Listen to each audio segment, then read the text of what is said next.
my biggest concern is that once this pandemic ends, and I believe it will end, once we get to a point where we can return to somewhat of normal, what we used to be, our community will be shredded to the point,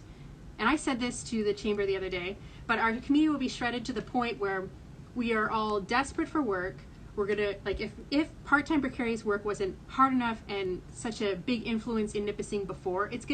my concern is that it's gonna get even worse post-pandemic, where we're all gonna be so desperate, and we'll take any job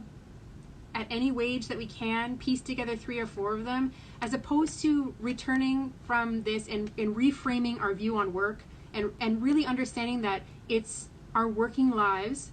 that shape our communities. And when we have a community that is stressed out, that is not taken care of, that cannot pay their bills, that does not have any downtime to spend with their children, we have stressed out families, we have stressed out children, and it does not help us as a collective. So it's really easy for us to feel like we only want to put our individual hats on here and worry about the only little bubble that we've got. But our neighbors' bubbles influence ours, and I know bubbles is a term that's used a lot, but